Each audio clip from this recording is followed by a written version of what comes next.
want to talk about digital sovereignty and how to basically build architectures based on on AWS on top of it. Over to you, Rodrigue. Thank you very much, Armin. Hi, everyone. So I'm going to get started with the topic of the day. We're going to cover some elements of our conversation with customers, so you get some insight about what do we see on the market, especially in the direction of Europe, but not only. And then we'll be going through the Digital Sovereignty Pledge to explain to you what do we mean by sovereignty. You'll get some insight as well as per our latest announcement on the European Sovereign Cloud. And then we'll get into some design principle and exchange with Armin on observation, how we can help customer moving forward. So let's get started. And the first part, for our market challenge and customer anecdote, we are seeing, firstly, in terms of priorities, cloud sovereignty is very high on the agenda. Most of our customers have questions about our posture on sovereignty. And there's this report that we've been having from IDC that is showing this number. So 81% is something quite relevant for us. Now, if we look into the detail of the evolution of digital sovereignty over the past 4 years, we've had on one side a lot of concerns and customer questions as per where are my data, how can I control my data. On the other side, there's been on the market some potential solutions that were being offered that were rather feature-limited solutions. So there was a constraint there between the two. And in the middle, where I will go a little bit more for the next slide, a lot of things happening on the landscape. And let me just give you an overview here of observation. Now, these are emerging regulations that we are seeing. They are not necessarily oriented towards AWS, but our customers are exchanging with us on those topics. And you see they are covering the world regions there from the US perspective, Europe, and Asia. So it makes a lot of dynamic in the area here. And in that exchange with customers, we've noted that there was 4 different topics that were really recurrent. So you see the first one about the data residency, and the second one about operator access. This has been very early stages. And we named that data sovereignty per se in terms of concerns and conversation with customers. On the other side, resiliency, independence, and transparency are topics that we consider more operational sovereignty related. And when we bring the 4 together, this is our view on what is digital sovereignty indeed. We're going to go through several examples related to those topics, as Armin will present later on the session on sovereign by design. Now I want to give another perspective from CISPE. This is the cloud infrastructure service provider in Europe. It's an organization that is including several actors on that perspective. And you see here that they are expressing the intention to move with the cloud, to use the cloud in terms of technology, but then there are some constraints that are coming with it. So freedom of choice of technology, for example, as well as control of the security and resilience are important matters so that essentially the technology support the transformation. Yeah? So I'll hand over to Armin here for the next part. Thanks, Rodrigue. Look, based on what Rick just said, right, I mean, we're seeing quite a lot of different requirements and market challengings around the world. So basically about 2 years back, it was basically November 2023, or 2022, excuse me, at reInvent, we basically added our Digital Sovereignty Pledge, right? And we want to take a quick look into it, what we said then, right, and what we delivered until then, before we get into more of the concept of digital sovereignty by design. So the pledge itself, you can probably see it on the headlines here, it's pretty much aligned on basically requirements which Rodrigue outlined before. And as we see this, increasing regulatory requirement and risk-based requirement in that space, right? And even so, we firmly believe that our, AWS services and the AWS Cloud is sovereign by design. We'll basically get further ahead and make some commitments in further development in terms of data residency, data controls, more control over who has access to the data, transparency to the data, but also further extends the resilience of the cloud, because it's all those 4 topics which we already talked about, right? So this was basically the pledge. It's basically online. It's much more to read behind it, right? But let's go one step further and let's take a look what happens until there, right? I mean, we not only made a pledge, we had a couple of deliverables, and you can see that on that slide, and we'll just pick a few of them, which we did. And you can see it's part of it, it's really we added technology, or we changed technology, we just added new functionality on it. Other part has been additional attestation and transparency. Another part have been additional contractual commitment. And I just want to pick one example. So you can here see the AWS Nitro systems, early 23, achieved independence validation from a third party, right? The Nitro system is a fundamental part of our cloud infrastructure, and it's been out since 2018. And we've always been talking about it, but we didn't have, external attestation for it. So we had the NCC group giving us this external attestation. Nitro does what it is supposed to do and what we promised it to do.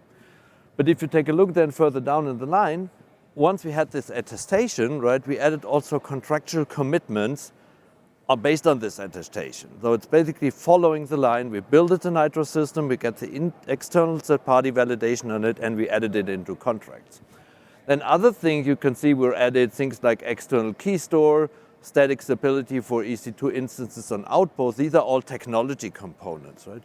But then on the further right-hand side, you could see we announced, for example, the announcement with the German cybersecurity regulator, where we're going into a cooperation agreement. So while we designed a lot of the functionality around sovereignty with the regulators, we're now getting into really a 2-way exchange with those regulators and signed a cooperation agreement. Lastly, and this has been just out last week, and it was been a big topic for customers over in Europe, we already announced our new entity structure for the upcoming European Sovereignty Cloud. Rodrigo will talk about it much more. But you can see over the course of the line, we added quite a lot of things, and this is just a subset of it. All right, so let's take a look to a couple of our secured or sovereign by design components. So as I said, we firmly believe we designed the system to it from the beginning, but a few things are, worth mentioning here. And the first thing is, let's take a look back to our region design. I think on the one hand side, it is important how the region design helps to build digital sovereignty in the current AWS commercial cloud. And once we're talking about the European Sovereignty Cloud in a few moments, we'll probably come back to that. But you've seen that, but you see the multi-region concept is basically giving us quite a lot of choice, where you want to store your data. So customers have to choose where they store the data. And in the majority of services, we're basically keeping the data where you tell us to store the data. And we'll come to that in a little moment because it's service by service dependent, right? But that is the location of your data choice. On the other hand side, our concept of always having multiple availability concept really focuses really onto the resilience part of the sovereignty component. And we're already delivering this since many, many years with that concept that we have this highly available regions with low latency connectivity, independent power connection, all those kind of things. So the majority of requirements we're seeing today can be really built in a single region deployment. Even so, some requirements will probably go above it, and you can go away and go over multiple regions. But it's a really fundamental part that our region design, which is also applicable for the European Sovereignty Cloud, is a key component. Right? So that's basically the region itself. If we go one step further, I think it's also important, and we look back to it if we come to the second part of the session, to look on the service types. And I would say in general, we're breaking down our services in 2 main categories, and the first main category has a subcategory. So the zonal services are the typical services which are running in one availability zone. right? EC2 is the most prominent example for that. So your virtual machine will run in one AC at a time, right? That means resiliency on that side of the house, it's pretty much in the responsibility of the customer to build the architecture around the resiliency requirement in that concept. So then the next thing in the middle, the regional services, it's still where we are making sure the data or the data location is in the region, right? Where we're taking care of a lot of the resilience component because we're replicating and making all the effort across the region. But in both of those buckets, right, the data stays in the region which you select, right? And we're keeping also promises that we're not moving the data out. However, there are also some services in the commercial cloud today which are what we consider to be global services, right? IAM is one of them in the nature of the thing, but also things like CloudFront as a content distribution network, DNS, and quite a few more. Those services are basically, moving data around the world by purpose of it, right? I mean, and it is important in the design concepts later on that you're basically picking the right services based on the requirement, right? But this distinction here, it's really quite important to say, look, everything on the two left things, right, is still, staying in the region you select. The other one is a global service. It's also been something where we'll show some difference. All right, let's go next, the Nitro system. And the majority of you probably heard about the Nitro system. It's basically our fundamental change on how to build virtualization. And we're basically doing it since 2018. So the Nitro system has quite a lot of additional benefits other than security. But one of the foundational components is really the isolation, right? The confidential compute platform which we are providing to everybody just out of the box without doing any further ado, right? And it's important, right, that the Nitro system is really designed the way that the operator access does not even exist, right? And this is where the NCC report came back into game. That look, we need some proof and some evidence and some attestation that the design of the system is following that pattern, because it's fairly complicated to prove that something does not exist. Right? But that is, as I said, the foundation of all the virtualization stack. So the no operator access which we're having here. But on top of that, we still need to operate it, and it's also important to understand, and the Nitro white paper is a good source of truth for that, even the operations which need to be done on the hypervisor level, which don't touch the customer data on the instances, are still controlled by selected APIs, tracked down all the way through. So the Nitro system is a fundamental component of isolation and confidential compute. But as I said, there is no extra thing to do from the perspective the cloud operator and the customer, right? There is other things to do if you want to get your own operators out of the picture, but we'll cover that a little bit later. The next one, as you can probably imagine, is encryption, right? And all of our services which are storing data in a persistent manner support encryption today. Right? We're also taking care of a lot of in-transit encryption. We're giving you quite a lot of options on memory encryption based on the instance times. Right? But we're building encryption into our services, and many of the storage services are now even moving to the concept that we turn those encryption on by default. In the past, we left it pretty much to our customers to do so, but we really shifted that over a little bit. So having that said, right, encryption is the one thing. On the left-hand side, we're seeing our key management service, because it's also super critical, right, if you do encryption on the server side with the services, that you have a well-defined key management system. And our KMS system, it's basically proven to be failure resistant, and also attested to the FIPS certification level on that end, right? However, some customers have additional requirements, right? And they want to own their crypto operations and their HSMs themselves. So we're also giving customer choices to use things like cloud HSM, or even additional components which will allow you to put your HSMs even outside of the cloud.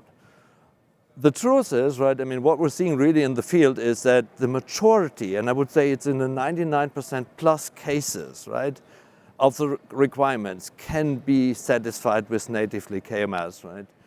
But it is important that those other options, based on your requirements, are still existing. All right, then one last thing, and this is, I mean, for some customers relevant, for some customers it's not relevant, right?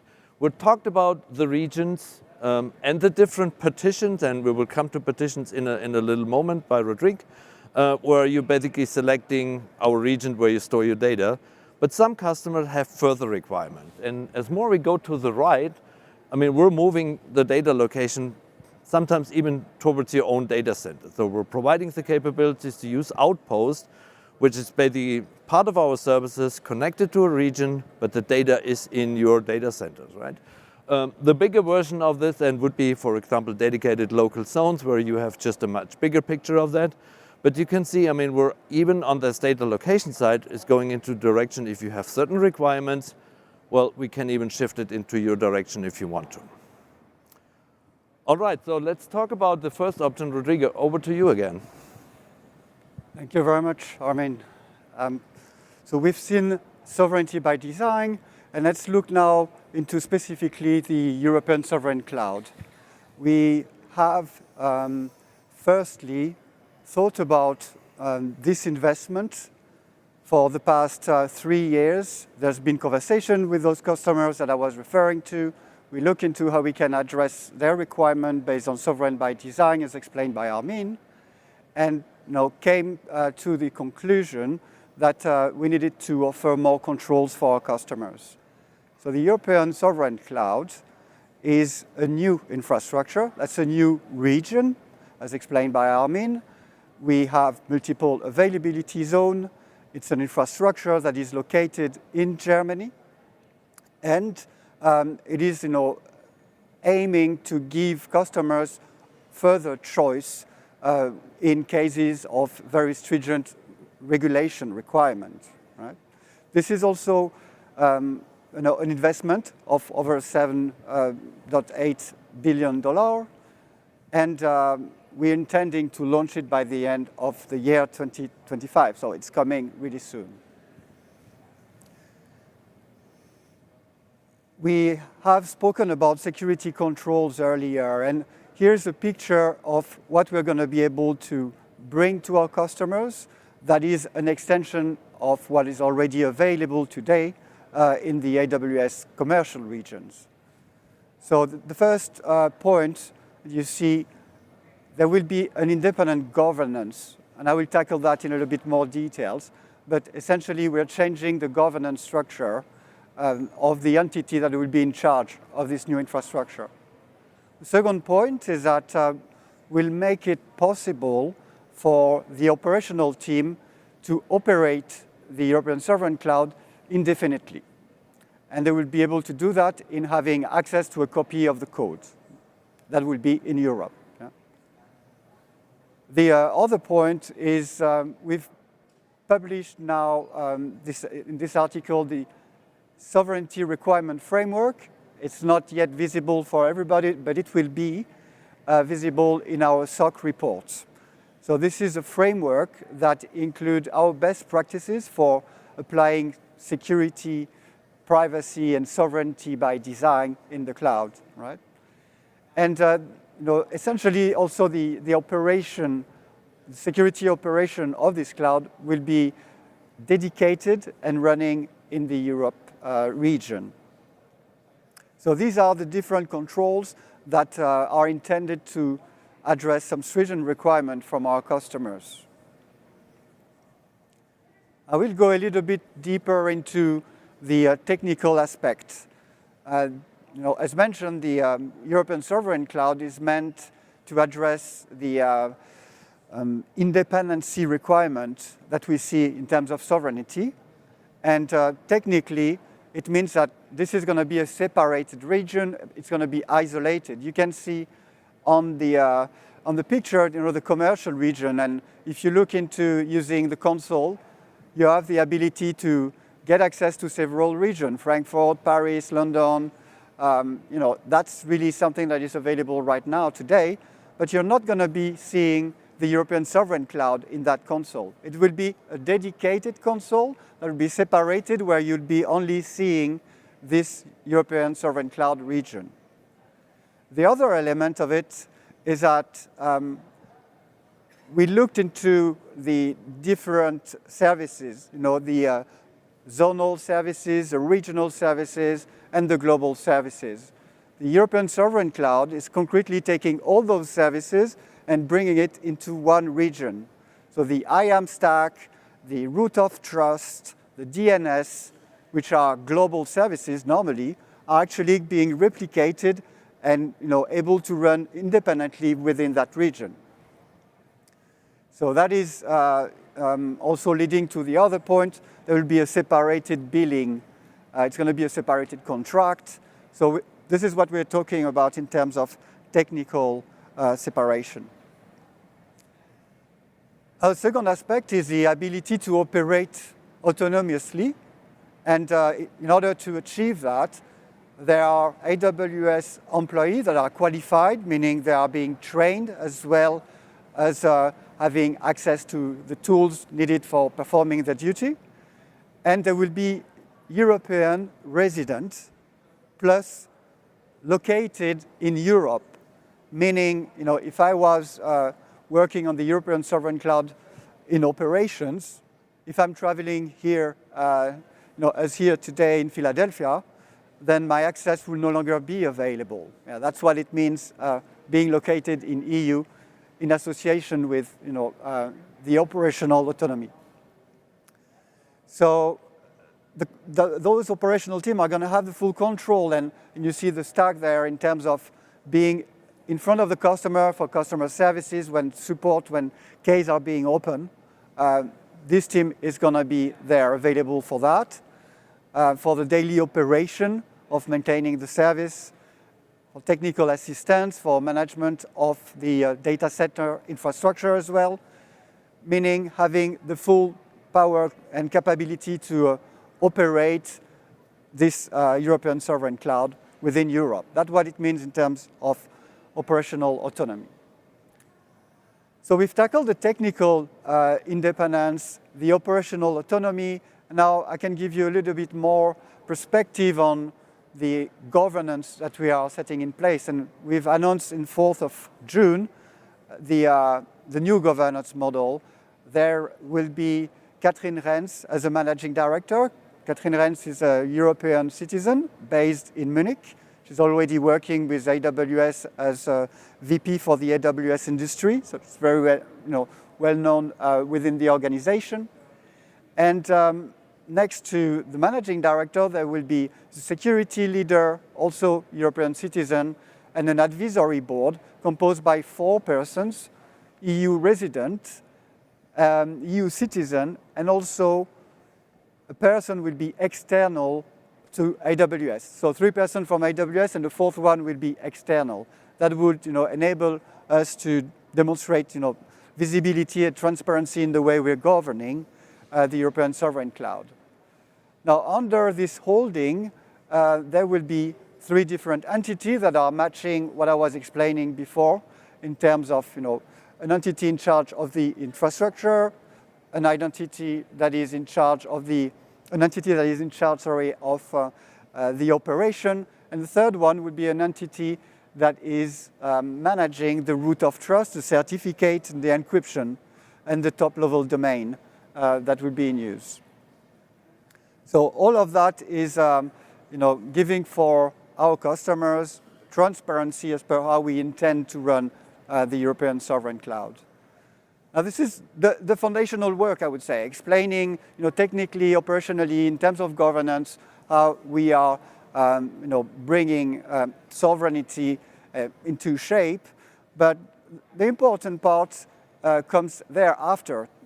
So remember, in terms of market constraint, there's sovereignty requirement that was on one side, and on the other side, the ability to innovate.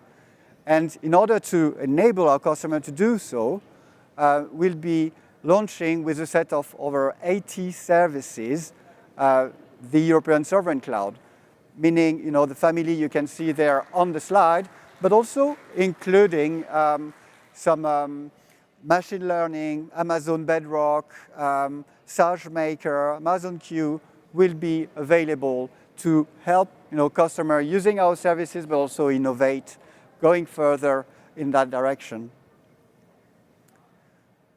Moving forward, we have had a lot of conversation and exchange and interest from our customers to use the European Sovereign Cloud.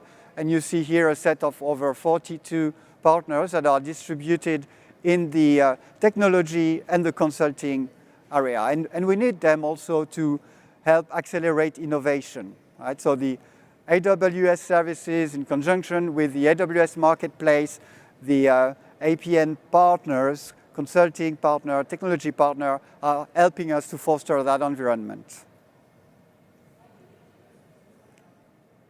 All right. Armin, I leave it to you to get started. Thanks, Rodrigue. All right. So I think in the first part of it, right, we're basically elaborated really quite a lot on what we provide as technology and choices in the topic of digital sovereignty. We're also provided some information on how we do operation, and we also provided some information on how we're doing basically the entity structure, the contractual commitment, and those kind of things. However, I mean, it is also important, right? This is our part of the shared responsibility, and guess what? There is also a shared responsibility model if it comes to digital sovereignty, right? And I mean, you've seen that, and you could probably find similarities. We will look into some more detail, but the second part of the session today is really looking into a little bit more what needs to be done from your perspective. I mean, the customer's perspective, the partner's perspective, and the ISV's perspective. In today's sessions, we really want to focus a little bit more on the technical side, right? But it is important to keep in mind to say that, right? If you are operating on a sovereign cloud solution, no matter which one it is, right? And you are having also additional sovereignty requirement, they might also affect your operations and your legal perspective. This is just not something we can cover today. But if you think back what we do from those two topics, right? I mean, it's equally important from the customers or the ISVs or partner perspective. There's a certain inheritance, like with all compliance projects as well, but there's also stuff you need to do on top of it. In today's session, the focus really we want to go really into this technical part of how to architect. So let's talk about a couple of concepts, right? And what we noted here is, I mean, just a few design principles when it comes to sovereignty, right? And I think the first one on top of it, it's quite important, right? Applied standardized and enforceable controls. I mean, the fact is the landscape is still super fragmented in that space, right? You might ask 10 people what they define as digital sovereignty. You might even get more than 10 answers back, right? And this is also why we basically introduced the sovereignty requirement framework for ourselves, and we did quite a lot of research with regulators and customers on what we really need to implement. But it is really super important that you standardize on your controls. And you might have also different requirements from different places in the world, so it is super important to keep that, standardization of controls in mind, right? The next thing, I mean, and it comes back to our, 4 topics of digital sovereignty, right? You need to have visibility and transparency. I mean, it's a key factor that people wanted to know what's going to happen. I mean, who did what in the case they need to do something, because zero operator access, as we provided with Nitro, is possible in some spaces, but it's not always possible, depending on the service you deliver or the stuff you build on top of it. And this is whether true whether you offer a solution on us or you operate it for yourself as a direct customer. You still might have the same requirements, right? Then we have, I mean, the continuous compliance. We will see that is something where we can learn from a lot of existing stuff. We're looking for interoperability and basically portability. I mean, people are looking for what is necessary in my design concept if I want to move out, if I move to something else, right? I mean, how difficult is it? Can I build that already into the design? And we will look into that a little bit more deeper. And then, I mean, of course, I mean, design for survivability is a resilience concept. It basically say, look, I mean, how can I keep my stuff operational in case something bad happens, right? So these are the 5 principles we outlined here, and we'll dig a little bit deeper in the next 25 to 30 minutes. But I think one thing which is important, right, especially if it comes to the technical side of the house, right, you don't have to start from scratch. I mean, our experience is, especially if it comes from the technology component, right, security by design is one fundamental component of it. I mean, before I joined the digital sovereignty team, been a security specialist for almost 3 decades, right? And I can tell you quite a lot of those components are overlapping and can be inherited on it, right? We'll dig into a little bit more details in a moment, right? The next level is basically the privacy by design. I mean, this is pretty much the same as we're also, talking with customers since many, many years. It's also a fundamental component, and a lot of things can be inherited. One thing I need to mention here, in my personal opinion, the privacy by design principle is something which you really need to get in the forefront, because in my opinion, it's super difficult if you build your architecture without that principle in mind. It's very hard to implement it at a later stage, right? On the security side, it's also beneficial if you build it into the design, but you can adjust things later on easier than in the privacy sector. And then the last one, right? I mean, no wonder it's a resilient component.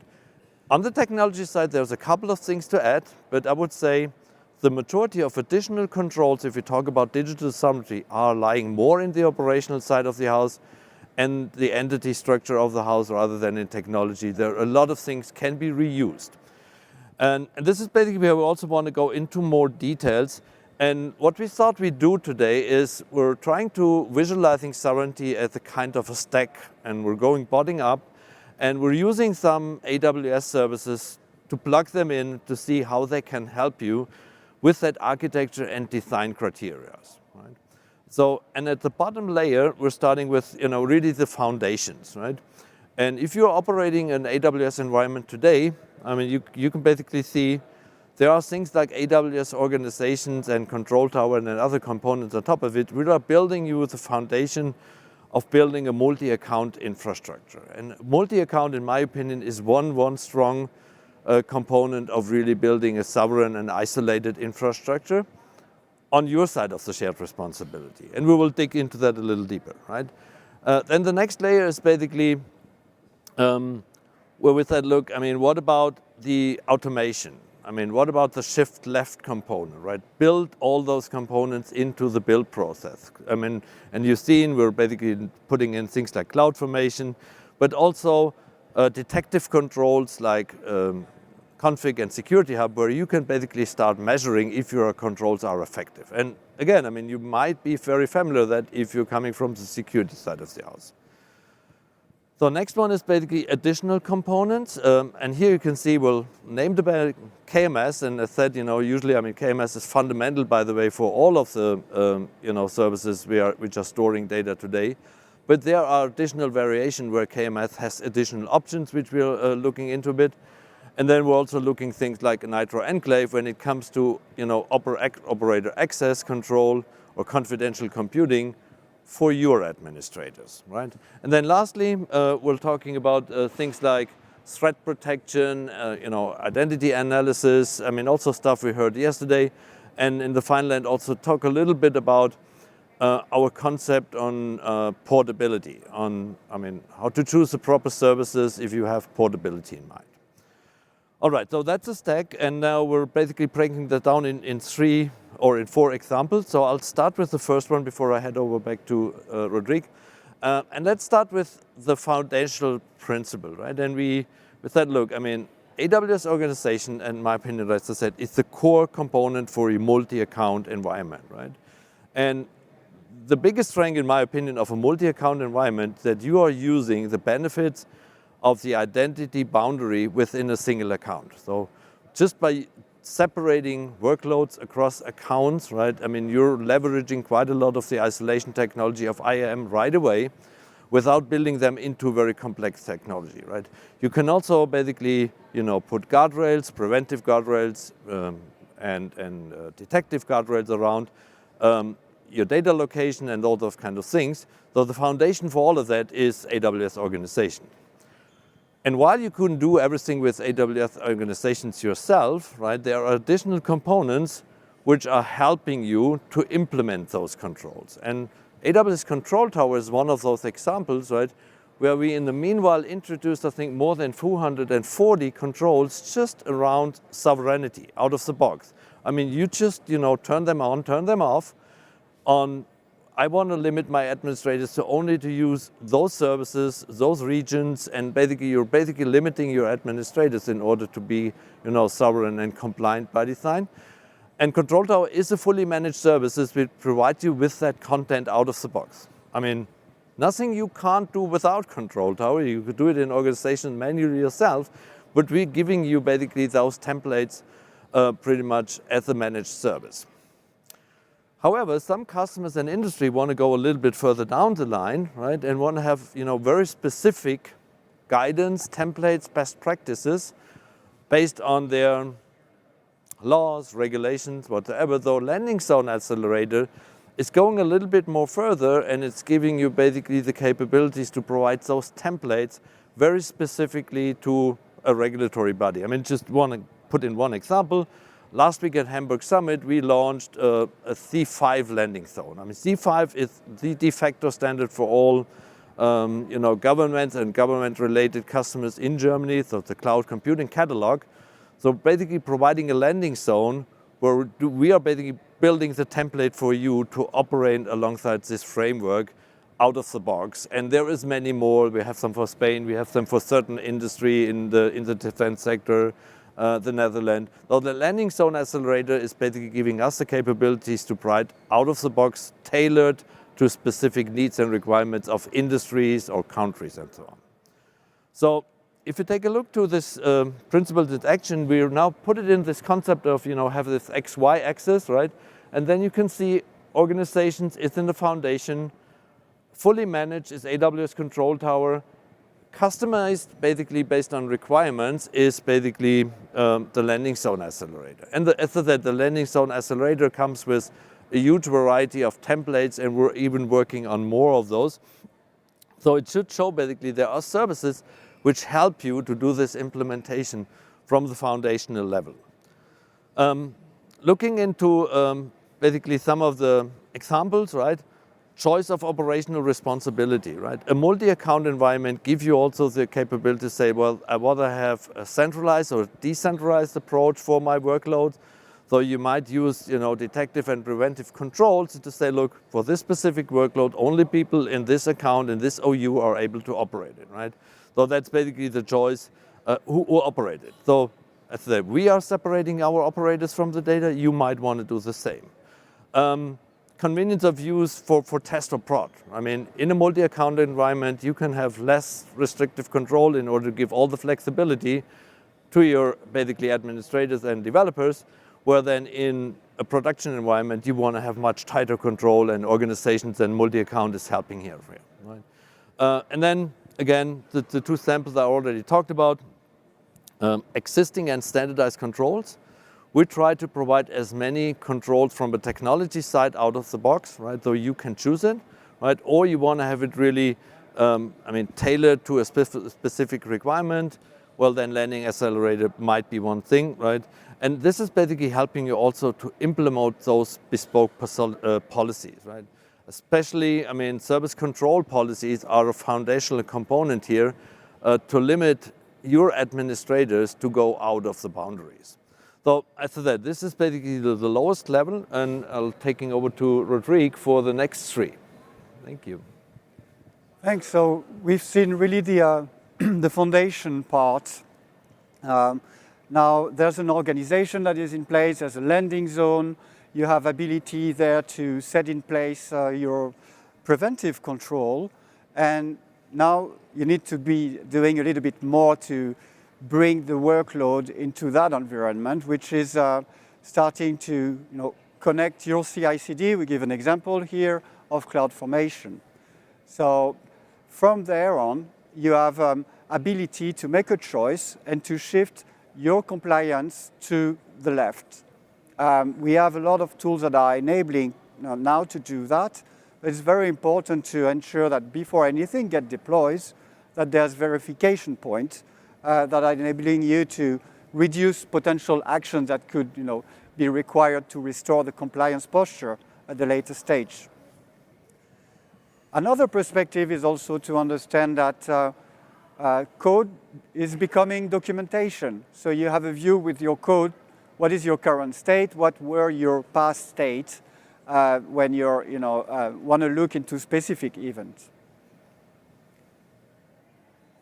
The second perspective is about AWS Config and Security Hub, where you would be configuring detective controls on your landing zone, which gives you the ability then to take action to notify potentially, the developers about certain deviation, and you can also communicate with the rest of the organization about your current posture. So it's almost giving access to another persona in the organization in terms of governance. So you have with CloudFormation the developers that are concretely interacting with this, and then you have the governance team, compliance team that's going to be able to get the visibility they need as per what is happening within the overall organization. Now, the third element we wanted to bring here is Artifact. Artifact is actually enabling customers to access to the audit reports from AWS. I was referring before to the sovereignty requirement framework, the SOC report, the C5 report in Germany are available, and that is enabling customers to understand the compliance they are getting in the cloud to make up their decision as per what do they want to use, what services are relevant for their use case and workloads, and therefore have some controls being set to authorize or the AWS services they have in mind, or to deny the other one whilst using this SCP or resource control policy from the landing zone. So same view here to try to have some mental model on what is possible in terms of automation and then evidence collection.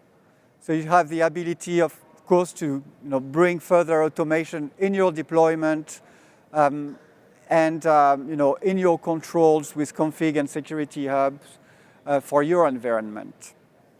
So you end up there with these capabilities with a landing zone that is in place, and then you can move on to create immutable infrastructure. So that is then making the link between the evidence you have available, the immutability of your infrastructure that you can set up, which means you're in control of your posture, of your sovereignty requirement.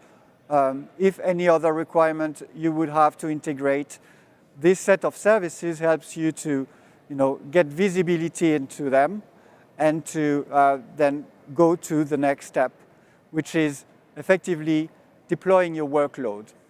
So that was the second principle in practice around the deployment, the automated check, and then we can move on to the design criteria you would have to take into consideration.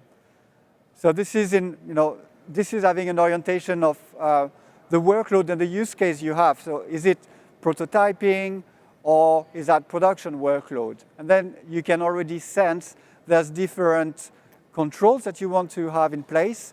You may have some more relaxed control for sandboxing or test environment, and other type of control that are more stringent when you're looking into your production. You have as well the ability to select your remediation strategy, meaning it is a capability that is available in the cloud, but you need to set up the governance to be able to implement it. So automated remediation comes with some responsibility and some impact that you have to discuss with the organization to know how far you're moving into that direction. Then you have to make some choice about what are the customs control you want to use versus the standardized control. We have a lot of capabilities with config, notably also with the security hub to already benchmark yourself against best practices, about CIS benchmark as well. So you can make up your mind as per how much standardization you need, and what are really the custom controls that you need to implement. And these are, of course, according to your regulatory requirements. Voila, so we've set up the landing zone. We have an immutable infrastructure that is in place. Imagine that you have your VPC being set up, your shared services. Now, the team are, from the development perspective, ready to implement their workloads. And if we take really classical example from VM implementation, so you would take an EC2, a database, load balancer, you bring all of that together, but there's more that you can be doing. And it's important also to bring this information early in the design of the application. So key management service, Armin spoke about it, but you have different choices that are available. So you can have, AWS managed encryption key or customer managed encryption key, which gives you more controls as per the policy that you can set. You have also ability to use cloud HSM, so custom key store, external key store. This is really depending on your regulatory requirement, and it changes as well, your posture in terms of responsibility you're taking. But this is the level of control we're going to give. The second aspect is about Nitro Enclave. So we spoke about operator access and restricting operator access. Armin was presenting Nitro system and therefore, the isolation that you would inherit at the infrastructure layer. So let's say there's an EC2 instance. AWS has no API, no whatsoever access to the data that are in that EC2 instance. And you could make a decision as a customer to implement the same technique. Nitro Enclave does that for you. It enables to run an application in an enclave where the content of the application and the application itself is no longer accessible for the people that would have access to the EC2 instance. Meaning, in other words, you can create a similar isolation and implement yourself zero operator access in your environment using Nitro Enclave. And it gives the ability for customer there as well to extend the trust boundaries. And you can do that with key management services, and you can start creating, and yes, there's some refactorization involved, but you can start extending your trust boundary from the enclave towards other objects, the S3 bucket, notably using key management proxy. And the third one is about the certificate manager. We've seen there was some recent new feature on this that was announced yesterday by Armin at Talk. So this is enabling then customers to export their private key and their certificate outside of AWS. A good use case of this would be the IAM role anywhere, where you'd be able then to implement access to the AWS cloud, whether that is the European Sovereign Cloud or any commercial region using that technique. If we look into now the different axes, so we can implement root of trust on one dimension, and we can implement isolation. And just creating the picture here of how that could look like according to how you want to use it. So these are additional protection that are effective at the workload level. And then you have several considerations that I can highlight here in terms of single versus multi-tenant choice for your crypto domain, meaning in direction of the HSM that you'd like to use. Then you have to consider also latency, connectivity, and the operational responsibility you're taking when you would be managing yourself an HSM. So we looked into removing operator access for the administrator and the developer, and then the integration of your services with certificate manager versus a self-managed requirement. If you look into Certificate Manager, you'd have the ability to integrate it with a whole set of services natively from AWS, and that is concretely helping to develop faster. Voilà, so we have then the different elements of the workload, and then I would like to extend to the topic of the last stack of the sovereign by design principle, so visibility, transparency, and resiliency. Amazon Security Lake is very useful for consolidating all the logs information and then being able to share it with other persona of the organization. Audit Manager, this is introducing another persona here where you give the ability to access evidence to an external auditor. And you can automate the collection of evidence and make the search of evidence easier with AWS Audit Manager. And the third point, the Resilience Hub. So we are now back in direction of our Digital Sovereignty Pledge, where resiliency is one of the 4 pillars.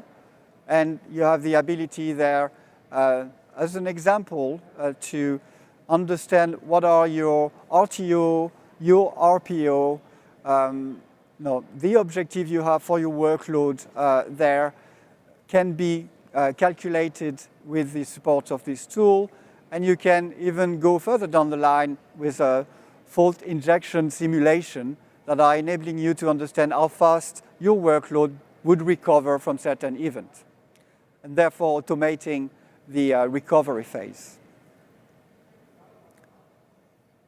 Now we look into 2 dimensions here, so achieving resilience on one side and achieving transparency on the other side. And this is, the guidance here on those 3 services that you can now understand through those 2 dimensions. And I'm taking here some example of design criteria. So, already mentioned RTO, RPO. A very important conversation to have is really to understand the business-specific requirement rather than the technical one. So this is enabling an exchange of communication between the developers, between the business team to create actually the infrastructure that supports the RTO and RPO. Then you have other points that you can consider here, and maybe I hand over to you about the Audit Manager. If you could say a few words about this from your experience. Yeah, I mean, that's why I asked Rodrigue to let me probably make a couple of comments here, right? Because we talked about the requirement framework, which needs to be somehow adopted and also needs to come into evidence at the final stage, right? And we will incorporate our controls, which we have defined over the course of the year, in our artifact reports, right? And let the independent third party audit our part of the cloud, right? I think where Audit Manager comes into place here as well, because the same is true for you. And as an ISO auditor for quite some years, which actually did quite some audits with customers, right? I've been on the other side of the house, right? I made the experience that, usually when we came in and randomly asked for evidence on certain, resources at a certain point in time, right? The team operating were really running around and had a real difficulty to find the right evidence for the right time, for the right resources, because typically the auditor picks it out very randomly, right? We can't check everything, we'll make random selection.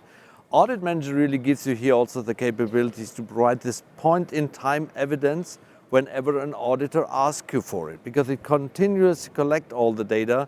So as it is important for security and compliance, it's equally important in the future if those sovereignty controls come into place. Well, just want to add that experience because I said, I wish I would have customers having such capabilities available. It would save both of us many time in the past in that area. All right, so let's go to the last part. I think it's a good takeover. And this is basically the portability thing, right?